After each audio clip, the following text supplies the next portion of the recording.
3, 4. 1, 2, 3, 4. 1, 2, 3. বহাগ বিহু সমাগত ৰাজ্যৰ বিভিন্ন প্ৰান্তত অনুষ্ঠিত হৈছে বিহু নাচ আৰু ঢোল বাদনৰ কৰ্মশালা। বৰেগাঁও ধৰ্ম সন্মিলনী সভাৰ প্ৰাংগণত আজিৰ পৰা আৰম্ভ পঞ্চম বৰ্ষৰ বাবে অনুষ্ঠিত কৰিছে বিহু নাচ আৰু ঢোল বাদ্য কৰ্মশালাৰ সম্পাদিকা কৰবী শৰ্মাই আধৰা কৰ্মশালাখনিত এগছি বন্তি প্ৰজ্বলনেৰে শুভাৰম্ভণি কৰে বিহু নাচৰ প্ৰশিক্ষক ভাৰত চৰকাৰৰ সাংস্কৃতিক মন্ত্ৰালয়ৰ তৰফৰ পৰা জুনিয়ৰ ফেলোশ্বিপ লাভ কৰা মাধুৰিমা বৰুৱাই।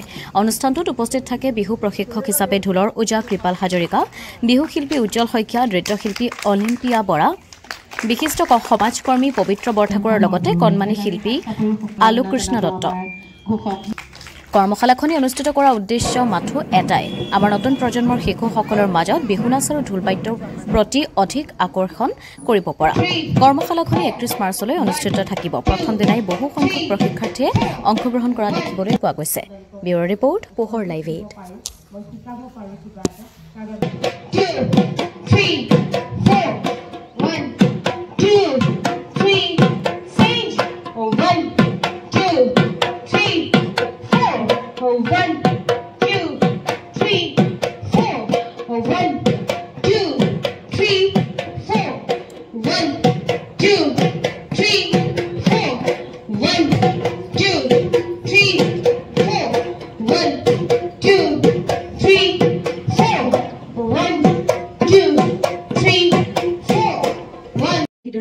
সৌভাগ্যৱান বুলি ভাবিছো আৰু সেই সংকল্প হাতত লৈ নৱপ্ৰজন্মক আগুৱাই নিয়াৰ ক্ষেত্ৰত আচলতে আমি এই সংকল্প লৈছো যে আমি বিহুটো শুদ্ধৰ ওপৰত শিকাই আদৰণি জনাইছো।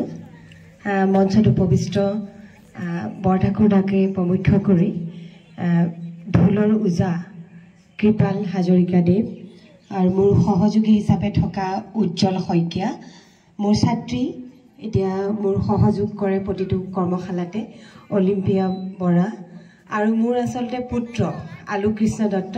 আচলতে শিকিবৰ কাৰণে মই লগত ৰাখোঁ। ইয়াতে এনেকৈ আখৰাবিলাকত সি শিকি যায়, সি শিকাব পৰা দৃষ্টতা তাৰ হোৱা নাই আৰু আপোনালোকক ইয়াত সি শিকাবলৈ নহয়, এই উজ্জ্বলৰ কাষতে থিয় হৈ তাক শিকাৰ এটা ব্যৱস্থা কৰি দিয়া হৈছে আৰু ইমানখিনি মৰম আচলতে আমাক পৰিয়ালটোক, মোৰ এইটো এটা দল, মোৰ এটা পৰিয়াল দিয়াৰ বাবে ধন্যবাদ জনাইছোঁ। ইয়াতে উপস্থিত যিকেইজন ব্যক্তি আছে আৰু অভিভাৱক অভিভাৱিকাসকলক মই ধন্যবাদ জ্ঞাপন কৰিছোঁ, কাৰণ আমাৰ জাতীয় কৃষ্টিটো ধৰি ৰখাৰ ক্ষেত্ৰত আপোনালোকে এই সেউজীয়া দলিচাখনলৈ যে আপোনালোকৰ কণমানিটিক উলিয়াই আনিছে তাৰ কাৰণে আপোনালোকক ধন্যবাদ আৰু কৃতজ্ঞতা জ্ঞাপন কৰিছোঁ। কিয়নো জাতীয় কৃষ্টিটো ধৰি ৰাখিবলৈ আমাৰ নৱপ্ৰজন্ম ওলাই আহিব লাগিব, নলমৰি গজালি ওলাব লাগিব। সেইদৰে পোহৰ লাইভ 8 এইবাৰ পঞ্চম বৰ্ষত ভৰি দিছে আৰু প্ৰায় 3টা বৰ্ষতে মই উপস্থিত আছোঁ। খুব সুন্দৰকৈ আচলতে তেওঁ খুব নিয়াৰিকৈ ইয়াৰে মুখ্য সম্পাদক অমৰ বৰাদেৱৰ কথা আপোনালোকে সকলোৱে জানে, সমাজৰ প্ৰতিটো অনুষ্ঠানৰ লগত জড়িত হৈ থাকে আৰু তেখেতৰ আচলতে অনুৰোধ, আচলতে তেখেতে অনুৰোধ মোক কৰিবই নালাগে, মই তেখেতে আজ্ঞা দিলেই মই আজ্ঞা লৈয়ে আহোঁ। আচলতে মই বহুতকেইটা এবাৰ কৰ্মশালা, প্ৰায় 9টাৰো অধিক কৰ্মশালালৈ নিমন্ত্ৰণ আছিল, তথাপিতো মই ওচৰে পাজৰে কৰিম বুলি অমৰদাকো কথা দিলোঁ আৰু তেখেতো যথেষ্ট সামাজিক অনুষ্ঠানত জড়িত হৈ থাকে, ৰাইজক সময় দিয়ে আৰু সেইকাৰণে খুব ভাল লাগে। আচলতে পোহৰ লাইভ 8 মই নিজেও পৰিয়াল বুলি কৈয়ে ভাল পাওঁ, ইমানেই প্ৰত্যেকটো অনুষ্ঠানতে জড়িত হৈ থাকোঁ। পোহৰ লাইভ 8 মই নিজৰ অনুষ্ঠান বুলিয়ে ভাবোঁ আৰু ইয়াতে থকা সম্পাদিকা কৰবী বাইদেউ আৰু তেখেতৰ সন্তান, তেখেতৰ ছোৱালী, তাই যেতিয়াই লগ পায় মোক বিহুটো আৰু অকণমান শিকাই দিব লাগিব। খুব ভাল লাগে তাইৰ কথাষাৰ আৰু খুব মৰমীয়াল। আৰু ইয়াত আচলতে যোৰহাটবাসীৰ বাবে সুখবৰ। থানা ৰোড ক্ৰিষ্টেল টাৱাৰ প্ৰথম মহলাত মুকলি হ'ল 7 চফিন চিল্ক এম্পেৰিয়াম নামেৰে এখনি আটকধুনীয়া সাজপাৰৰ বিপণী।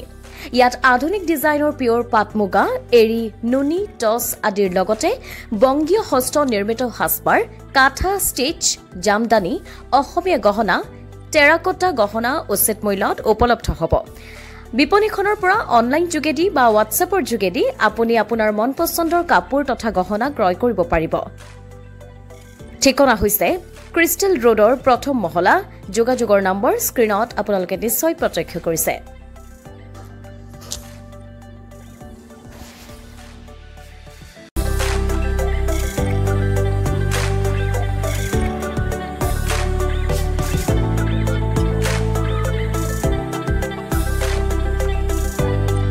নাৰী তথা যুৱতীসকলৰ বাবে আপোন পাট মুগা নুনি বিভিন্ন থলুৱা সাজপাৰৰ বিশেষ বিপণী 7 শ্বপিং চিল্ক এম্পৰিয়ামখন মুকলি কৰা হ'ব।